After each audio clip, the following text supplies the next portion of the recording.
Assalamualaikum warahmatullahi wabarakatuh. Waalaikumsalam warahmatullahi wabarakatuh. Selamat malam Bu Dian Milasari MPD. Selamat malam Mbak Buah Hidah. SPD atau MPD ya? Saya lupa SPD. nih.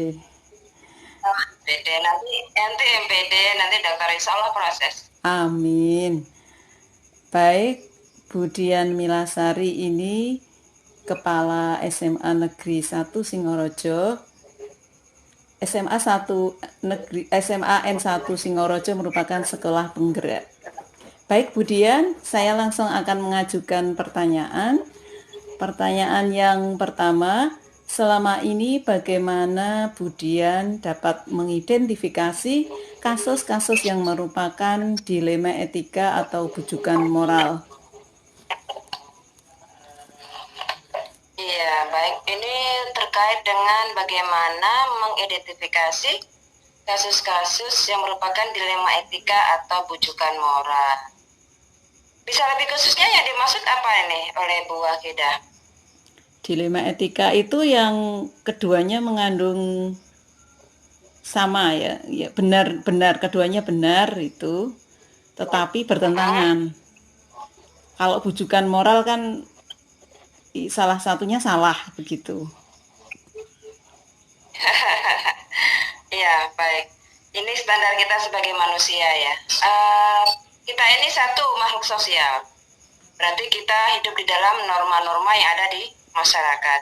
Kemudian dalam norma-norma ada aturan dan ada kesepakatan. Nah, dalam hal ini saya khususnya di sekolah mengambil langkah yang berdasarkan norma, kemudian hal sosial, kemudian juga nomor satu agama, kemudian dirangkai, diakomodir menjadi kesepakatan-kesepakatan sehingga bisa menjadikan regulasi untuk mengidentifikasi kasus-kasus dan menjadi patokan atau acuan kita sehingga dalam mengambil keputusan dilema etika atau bujukan moral sesuai dengan kesepakatan dan regulasi yang sudah kita sepakati dalam kedua belah pihak. Begitu. Oke. Nah, tadi kan mengidentifikasi, lalu setelah diidentifikasi, lalu bagaimana panjenengan mengambil keputusan? Terutama untuk kasus-kasus di mana ada dua kepentingan yang sama-sama benar atau sama-sama mengandung nilai kebajikan. Baik, sekarang tuh lagi tren identifikasi, represi, benahi.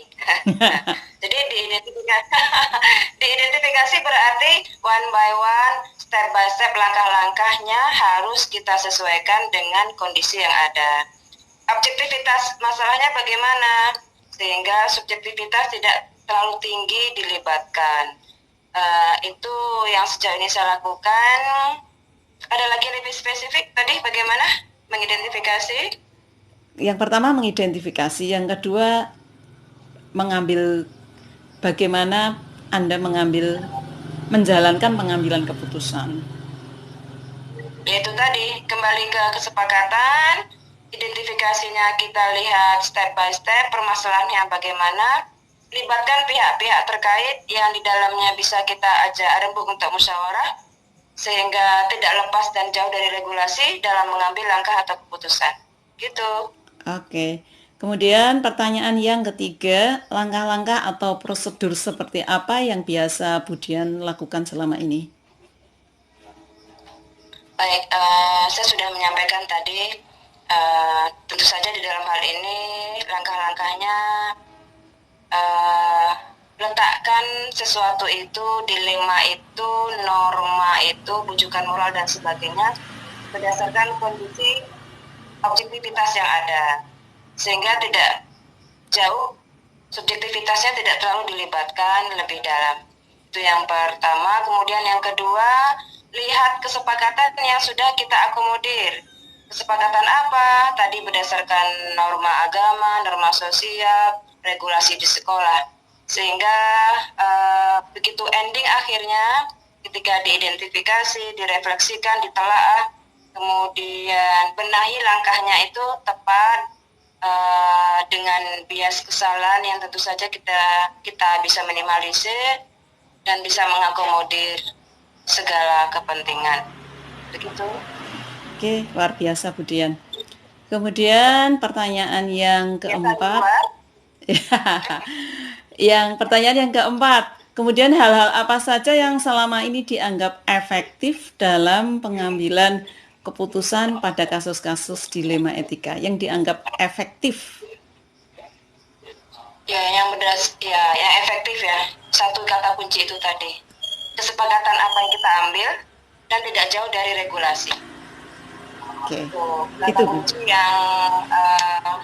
yang bisa menyelamatkan segala dilema, segala norma yang bisa mengakomodir segala kepentingan.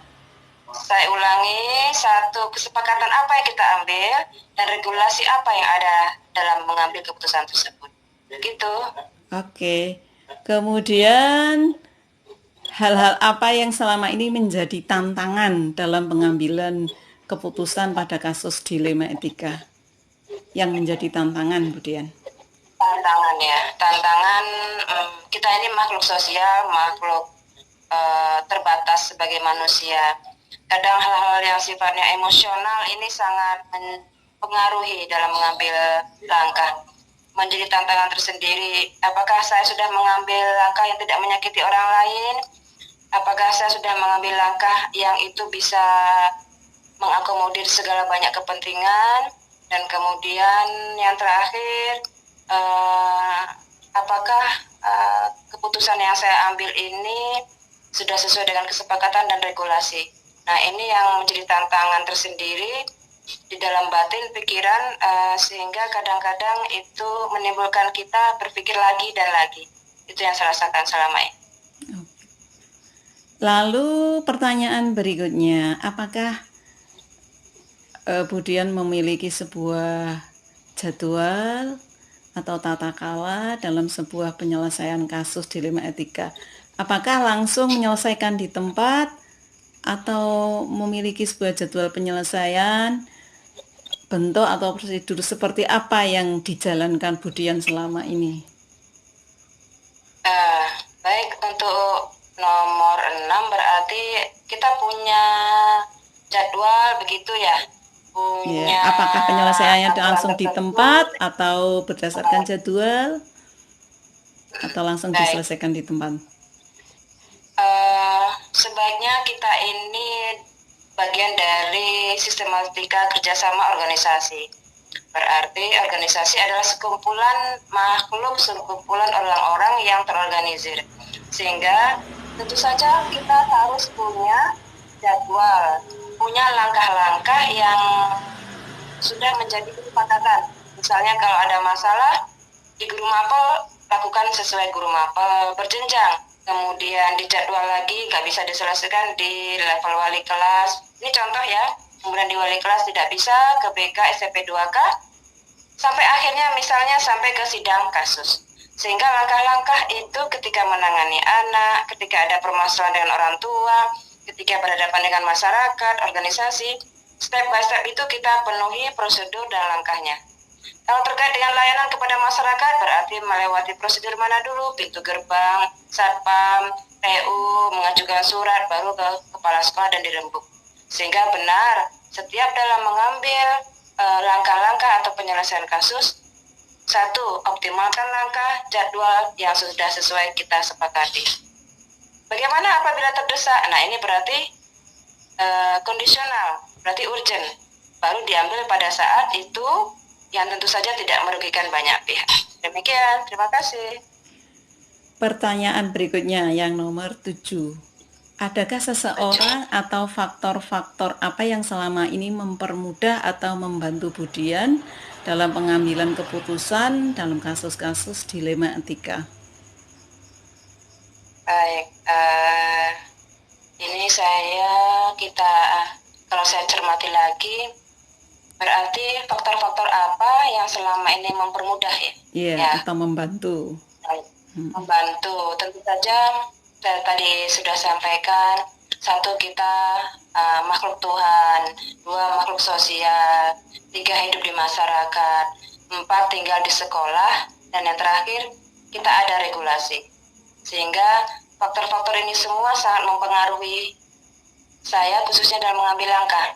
Apakah sudah sesuai dengan aturan atau kesepakatan di masyarakat, di norma sosial, di norma agama, di kesepakatan di sekolah sebagai regulasi aturan negeri, dan yang terakhir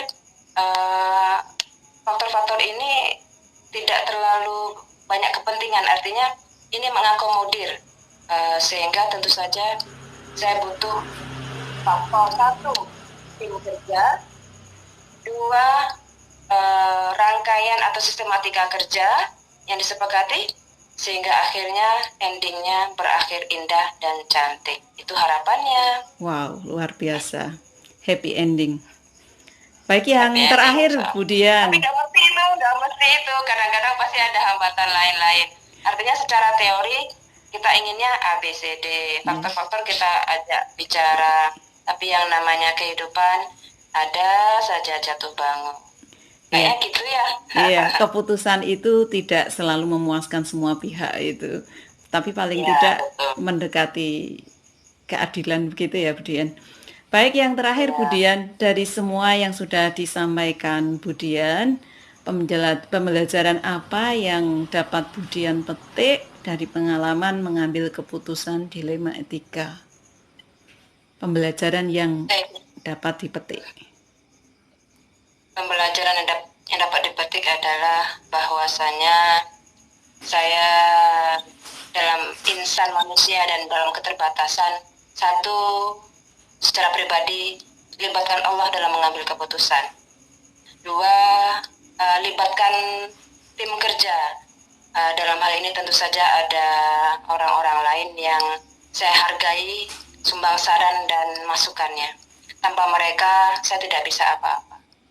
Dan saya bersyukur yang terakhir, ketika kita sudah menciptakan lingkungan kekeluargaan, sistematika kerja yang profesional, harapannya mengambil keputusan dengan tepat, the right man on the right place, ataupun mengambil langkah yang the right position, posisi yang benar, walaupun insya Allah dalam keterbatasan kita mencoba adil, tadi kata Bu Wakidah, kita mendekati keadilan, walaupun keadilan itu bukan sesuatu yang sama rata, tapi meletakkan sesuatu pada tempatnya, insya Allah. Lah, luar biasa sekali. Semoga bisa mengambil atau mempraktekkan hal-hal baik dari Bu Dian. Terima kasih Bu Dian atas waktunya. Terima kasih, salam sehat. Assalamualaikum warahmatullahi wabarakatuh. Oke, salam sehat.